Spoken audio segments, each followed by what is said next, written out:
South Calcutta Lok Sabha मगरी बंगाल का hot seat बनते जा रहा है, जहां सीपीएम और कांग्रेस की इत्तेहादी उम्मीदवार सायरा शाह हलीम, तृणमूल के मौजूदा एमपी माला राय और बीजेपी के एमपी दिवाश्री के साथ अब एसडीपीआई यानी social democratic party of India के वुमेन विंग के नेशनल प्रेसिडेंट यास्मीन इस्लाम भी मैदान में कूद चुकी हैं। आइए आज उनसे बात करते हैं। आज हम कलकत्ता लोकसभा हल्का के बारे में। साउथ कलकत्ता मैं साजिद परवेज, टाइम्स लोकसभा 18 कोलकाता के एसडीपीआई के उम्मीदवार यास्मीन इस्लाम एसडीपीआई के जो खातिन विंग है, वुमेन्स विंग है, उसके नेशनल प्रेसिडेंट भी हैं और लोकसभा के मुतालिक अपनी बातें रखेंगी, क्योंकि वह लोकसभा में कैंडिडेट हैं साउथ कलकत्ता से। आज हम जानना चाहेंगे कि उनके कंस्टिट्यूंसी में क्या क्या हालात पैदा हो रहे हैं। मैम, टाइम्स न्यूज़ में आपका खैर मकदम है। आप साउथ कलकत्ता से कैंडिडेट हुई हैं जी। एसडीपीआई के। आपका मुकाबला सायरा हलीम और मौजूदा सिटिंग कैंडिडेट माला राय से है। क्या आप फीलिंग कर रही हैं अपने कैंपेन में? देखिए, बाकी दूसरी पार्टियां जो अपने मुफाद के लिए इलेक्शन में खड़ी होती हैं, वहाँ एसडीपीआई जो है वो अपने मुफाद के लिए नहीं बल्कि अवाम के फ़ायदे के लिए इलेक्शन लड़ने जा रही है। और अल्हम्दुलिल्लाह हमें उम्मीद है कि अवाम का प्यार हमें मिलेगा, क्योंकि हम लोग ग्रास रूट लेवल से काम कर रहे हैं, अवाम से मिल रहे हैं, औरतें बच्चों सभी से मिल रहे हैं। और चूँकि मैं एसडीपीआई की विमेन विंग की नेशनल प्रेसिडेंट हूँ, तो हमारी पूरी टीम औरतों को ग्रास रूट लेवल से एम्पावर करने के लिए जद्दोजहद में लगी हुई है। हम औरतों से मिल रहे हैं, हमारी टीम मिल रही है और उनके जो ज़रूरियात हैं, जैसे उनको किसी चीज़ के बारे में मालूमात नहीं है, सियासी मालूमात नहीं है या कानूनी मालूमात नहीं है, वो मालूमात हम उनको देते हैं और उनको एम्पावर करने की कोशिश करते हैं। तो दूसरी पार्टियों से हमारा जो ये इंतख़ाब है वो बिल्कुल अलग है। तो उससे आप हमें ना ही मिलाएं, क्योंकि हम अपने फ़ायदे के लिए नहीं बल्कि अवाम के फ़ायदे के लिए मैदान में आए हैं। माला राय के बारे में ये कहा जा रहा है कि जब से जीत कर गई हैं, वो पार्लियामेंट में यहाँ के बारे में कुछ कहती नहीं है और ना ही यहाँ के बारे में कुछ आवाज़ उठाती है। आप इसको, इस इल्ज़ाम या इस बात को किस रुख से देख रही हैं? अवाम जो किसी को चुन कर के लाती है तो वो अवाम की नुमाइंदगी करते हैं। और पार्लियामेंट में माला रॉय नाम की किसी भी लेडी को मैंने आज तक तो देखा ही नहीं। तो जो भी अवाम की नुमाइंदगी करने के लिए सामने आ रहे हैं, उनको अवाम के मसले जो हैं वो तो पार्लियामेंट में रखने चाहिए। और अगर नहीं रख रहे हैं तो फिर अवाम बेकार उन्हें वोट दे रही है।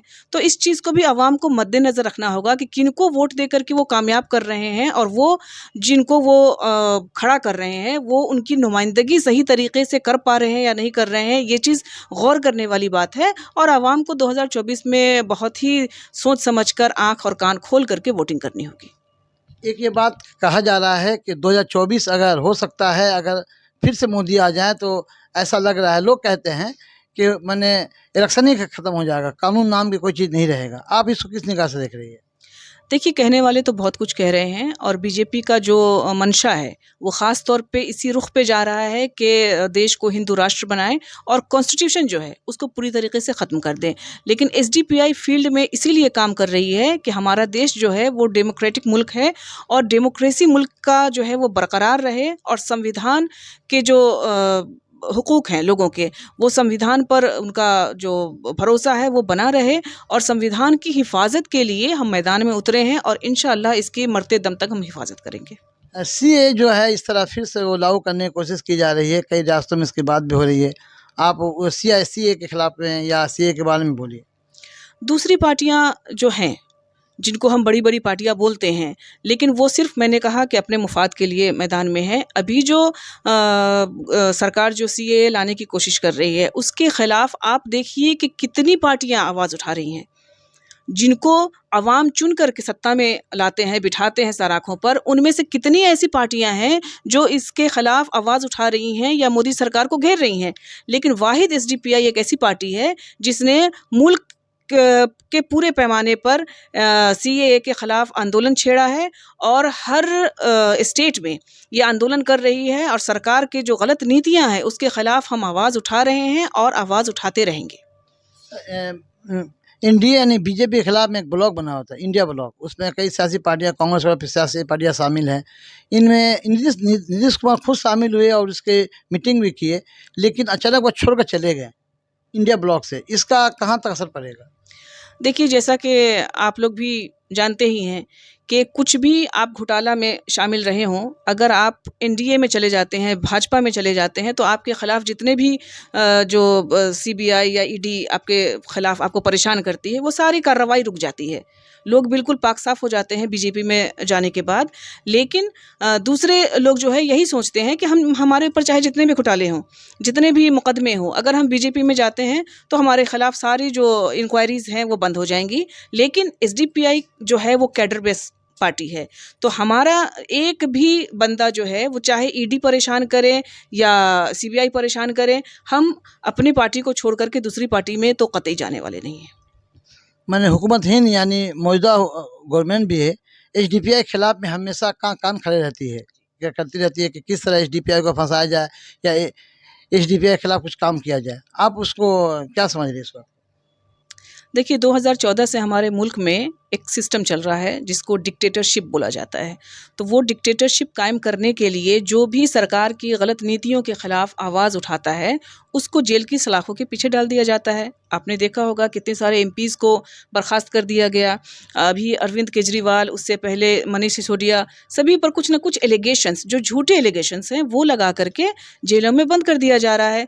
तो हमने यही ऑब्ज़र्व किया है अब तक कि आप सरकार की गलत नीतियों के ख़िलाफ़ सच्चाई के लिए आवाज़ उठाते हैं, तो सच्चाई की आपकी आवाज़ को बंद करने की कोशिश की जाती है और आप पर तरह तरह के एलिगेशंस लगा दिए जाते हैं और उन एलिगेशंस को सही साबित करके आपको सलाखों के पीछे डाल दिया जाता है।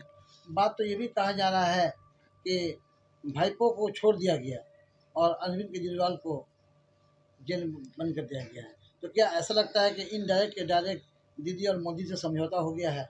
देखिए, आप इलेक्टोरल बॉन्ड के बारे में जानते ही होंगे। अभी उसका जो हवा है किस तरह से चल रहा है, और 2014 से ये 2017 से इलेक्टोरल बॉन्ड लाया गया था और अंदर ही अंदर बहुत सारी पार्टियां इसमें मिली हुई हैं।